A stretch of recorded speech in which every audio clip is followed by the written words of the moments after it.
नमस्कार, अटल मत न्यूज मध्ये आपले सहर्ष स्वागत आहे।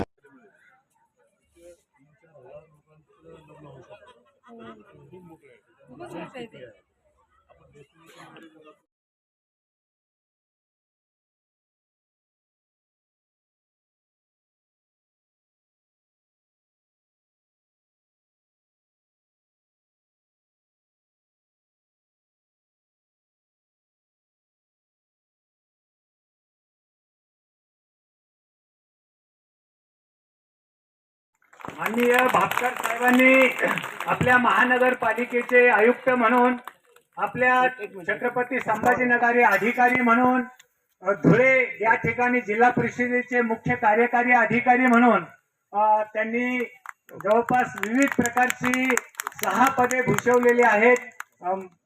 बांद्रा, मुंबई, वरळी, महाराष्ट्र शासनाचे सचिव म्हणून सुद्धा त्यांनी पदे भूषवलेली आहेत। त्यांचा जो काळ आहे, त्यांची कारकीर्द जी आहे ती अतिशय उत्तम प्रकारची कारकीर्द राहिलेली आहे। यानंतर आपल्या या कार्यक्रमाचे जन्मदिनी 26 जुलै 1902 साली आरक्षणाचा जो जाहीरनामा प्रसिद्ध केला होता, तो जाहीरनामा गुरु रविदास सत्यशोधक चळवळीच्या वतीने प्रसिद्ध करण्यात आला। त्याचं फोल्डर सुद्धा या ठिकाणी पाहुण्यांना भेट म्हणून आपण देत आहोत। पुरुषोत्तम भापकर साहेबांना सुद्धा त्याचप्रमाणे सन्मान चिन्ह, बुके देऊन सत्कार होत आहेत। सोबतच त्यांची धर्मपत्नी पुष्पाताई दुतोंडे मॅडम यांनी स्टेजवर यायचं आहे। ड्रेस देऊन डॉक्टर शकुंतला बोंडेकर मॅडम आणि इकडे बघा सगळे शांताताई भोपळे मॅडम या पुष्पाताई दुतोंडे मॅडमला शाल, साडे देऊन सत्कार करत आहेत। एक वेगळ्या प्रकारच्या वातावरणाची निर्मिती होते। धन्यवाद दुतोंडे साहेब, दुतोंडे मॅडम। त्याचाच परिणाम म्हणून अतिशय पहिल्याच प्रयत्नामध्ये, पहिल्याच निवडणुकीमध्ये पोलीस विभागातून निवडून येणं, अधिकारी या पदावरून सेवानिवृत्त झाल्यानंतर ही एक जरा आगळी वेगळी गोष्ट आहे। माननीय या रिसोर्टचे मालक माननीय गाडेकर साहेब, मी त्यांना विनंती करतो की त्यांनी मंचावर येऊन एका जिल्हा परिषद सदस्य आणि विभागाचे सहाय्यक पोलीस आयुक्त राहिले गाडेकर साहेबांनी स्टेजवर स्थानापन्न व्हायचं आहे। आपण कृपया स्टेजवर या। PS टोंपे साहेब यांना विनंती करतो की त्यांनी गमा पिंजरकर साहेबांचा सत्कार करावा। त्यांनी काम केलेलं आहे, त्यामुळे या ठिकाणी विचार मंचावर त्यांना स्थानापन्न करून त्यांचा गौरव सत्कार या ठिकाणी सन्मान चिन्ह, शाहू महाराजांचं जाहीरनाम्याचं फोल्डर, शाल, बुके त्यांचा रचना संस्थेच्या वतीने या ठिकाणी सन्मान, सपत्नीक सन्मान होत आहेत, जेणेकरून त्यांना पुढे प्रेरणा मिळेल। माननीय इंजिनियर अनिल निंबोरे साहेब, सेवानिवृत्त मुख्य अभियंता जलसंपदा विभाग, यातून अनिल निंबोरे साहेब सेवानिवृत्त झालेले आहेत। आणि रचना साहेब गवळे साहेब, गवळे मॅडम, अतिशय जवळचं लग्न त्यांचं। मलाही जायचं होतं, परंतु पांढरे साहेबांमुळे मलाही जाता नाही आलं, आणि म्हणून मनोज गांगवे साहेब यांचं खूप टाळ्या वाजवून जरा आपण अभिनंदन करावं। त्यांना पुढील कार्यासाठी आपण सर्वजण शुभेच्छा देऊया। माननीय ॲडव्होकेट लालचंद यांचा सत्कार मी माननीय श्रीमती शोभाताई लोखंडे मॅडम यांना विनंती करतो की त्यांनी त्यांचा शाल, सन्मान चिन्ह, शिपणी यांनी यायचं आहे। भास्कर साहेब, सुनीता डोंगरे मॅडम आणि दुर्गाताई गतखाने यांनी समोर यायचं आहे, कारण वेळ जातो आहे। या ठिकाणी माननीय श्रीमती माधुरीताई शिपणे यांचा सत्कार, श्रीमती शोभाताई लोखंडे ज्या सामाजिक कार्यकर्त्या आहेत आणि आमचे गुरु रविदास सत्यशोधक समाजाचे जिल्हा संयोजक माननीय संतोषराव लोखंडे साहेबांच्या सुवेद्य पत्नी आहेत शोभाताई लोखंडे मॅडम सत्कार करत आहेत. धन्यवाद. लोखंडेंना बुके आणि रायसी शाहू महाराज यांचं आरक्षणाचं फोल्डर द्या. बुके देऊन त्यांचा सत्कार होत आहेत. धन्यवाद. काठोटे मॅडम पुढील सत्कार म्हणून निवडून आलेले आहेत. त्यांचा सत्कार मी माजी नगरसेविका ज्योतिताई पिंजरकर मॅडम यांना विनंती करतो की त्यांनी त्यांचा सत्कार करावा. मॅडम जे आमदार नारायण कुचे साहेबांच्या भगिनी आहेत, माजी नगरसेविका ज्योतिताई पिंजरकर मॅडम सन्मान चिन्ह बुके शाल देऊन त्यांचा सत्कार आहे. टाळ्या जरा कमी होताना दिसत आहे. टाळ्या आपल्याला नंतर जेवणच करायचं आहे. भापकर साहेबांचे आणि काही जणांचे मनोगत करतो. आरक्षणाच्या जाहीरनाम्याचं फोल्डर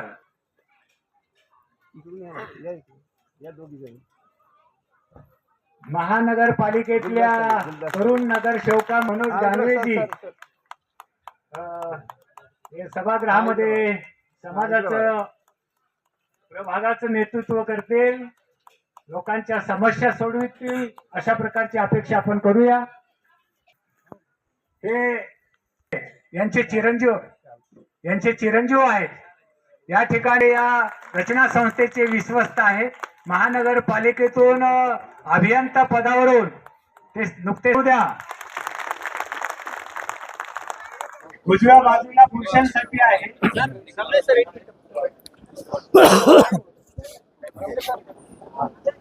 लाईट पाहिजे सर.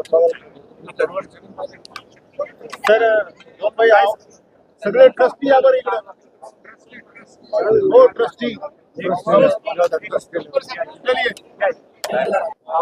काय सांगाल? आज रचना संस्थेकडून महापुरुषांची जयंती साजरी करण्यात आली आणि विशेष सत्कार घेण्यात आला नवनिर्वाचित नगरसेवकांचा. खरं तर पहिल्यांदा मी रचना संस्थेचं मनापासून अभिनंदन करतो, कौतुक करतो की अनेक महापुरुषांच्या जसे संत रविदास, माझी जिजाऊ छत्रपती शिवाजी महाराज, डॉक्टर बाबासाहेब आंबेडकर, सावित्रीबाई फुले, माता रमाई या सर्वांची एकत्रित जयंतीचा कार्यक्रम हा आज या ठिकाणी आयोजित करण्यात आला होता.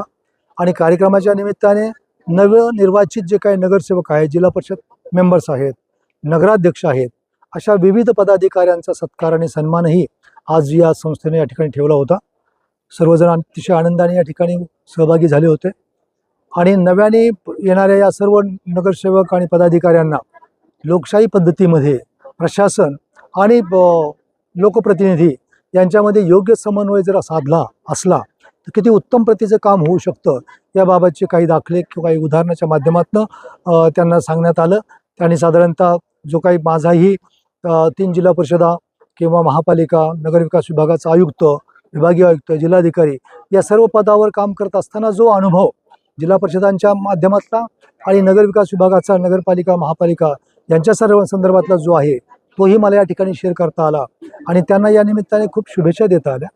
त्यांच्या हातामध्ये खूप मोठी शक्ती आहे, लोकप्रतिनिधी ते आहेत, त्यांचा वेगळा मान सन्मान आणि वेगळ्या कामाचा ठसा उमटू शकतो.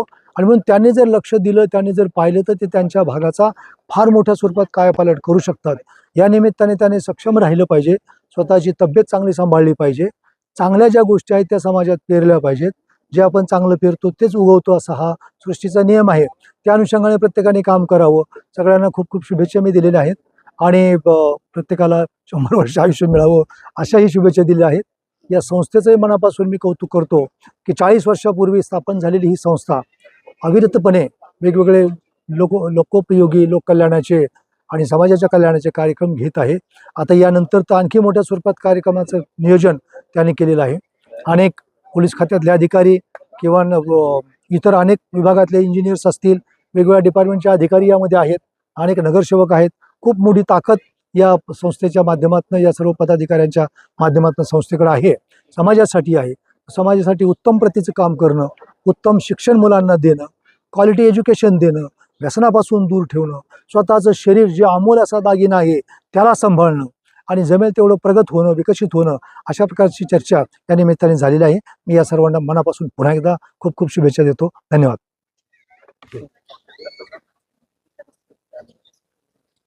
Thank you sir.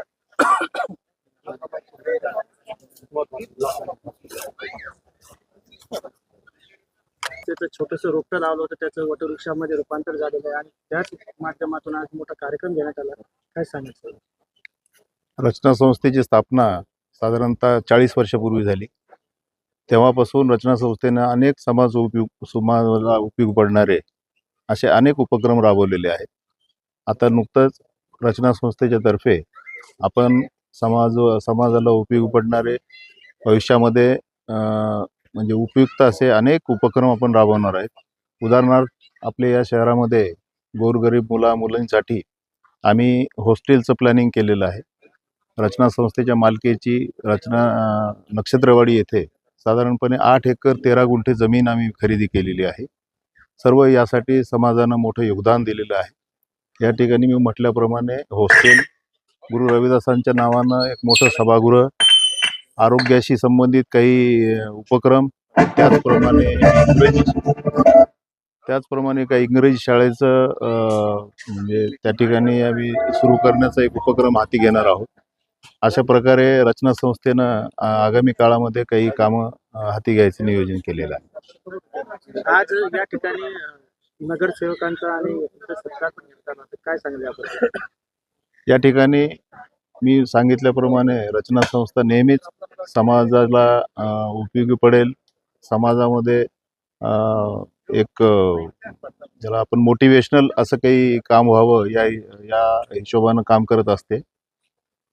या संभाजीनगर शहराच्या महानगरपालिकेमध्ये समाजाचे जवळपास 4 नगरसेवक, त्याचप्रमाणे जिल्हा परिषद, पंचायत समित्या या विविध ठिकाणी समाजाचे अनेक लोकप्रतिनिधी मोठ्याने निवडून आलेले आहेत. त्यांचाही आम्हाला मनस्वी आनंद झाला होता. त्यामुळे त्यांचं कौतुक करण्यासाठी, त्यांचा सत्कार करण्यासाठी आम्ही आजच्या कार्यक्रमाचं नियोजन केलेलं होतं. समाजातील लोकांना काय आवाहन करणार? समाजातील लोकांनी फक्त आपलं स्वतःचं घर न बघता समाजाकडे लक्ष दिलं पाहिजे. आता मी तर मगाशी म्हटल्याप्रमाणे रचना संस्था ही त्यांची प्रातिनिधिक स्वरूपातलं एक उदाहरण आहे.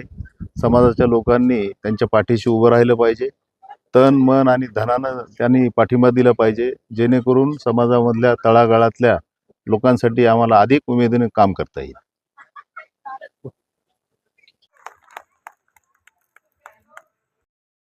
विदर्भ सगळ्यात जास्त आत्महत्या अमरावती, बुलढाणा, यवतमाळ, वाशिम, अकोला आणि वर्धा हे 6 जिल्हे आत्महत्याग्रस्त जिल्हे होते.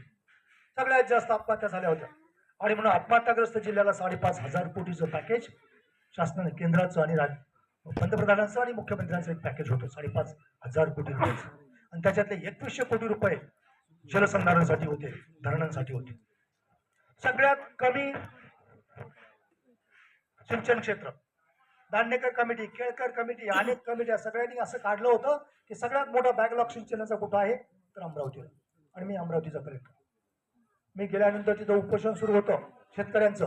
1 गुंठावर जमीन देणार नाही. 3 महापूर असे येऊन गेले की 100 वर्षात पूर नाही. 67 माणसं मेली. जवळपास हजारो हेक्टर, 1.5 लाख हेक्टर जमिनी वाहून गेल्या, इतक्या खोल वाहून गेल्या. 67 माणसं मेली. हजारो विहिरी गाळाने भरल्या. शेततळे, गाव तळे, नाला बंद, सिमेंट बंद, हजारोच्या संख्येने नाल्याने याने मातीनं भरून गेले. सगळा सातपुडा होऊन आला. आणि सगळं काम पहिल्यांदा राज्यामध्ये लोकसहभागामधून 100-200 कोटीचं काम लोकांच्या मधून सरकारचा पैसा न घेता त्या दरम्यान करता आलं. राहिलेलं आहे. मी त्यांचे आभारी आहोत. आणि विशेष म्हणजे गेल्या 40 वर्षात महिला भगिनी रचना संस्थेच्या प्रोग्रामला एवढ्या मोठ्या प्रमाणे कधी आलेल्या नाही आहेत. मी सर्वप्रथम सर्व महिलांचा आभारी आहोत की पुरुषांच्या बरोबरीने ते आज या सत्कार कार्यक्रमाला उपस्थित आहेत. आणि 40 वर्षात पहिली त्यांची एवढी लक्षणीय उपस्थित आहे, त्याबद्दल मी महिला भगिनींचे पण फार आभारी आहोत. आणि एवढे 2 शब्द बोलून मी आजचा प्रोग्राम अध्यक्षाच्या वतीनं संपला असं जाहीर करतो.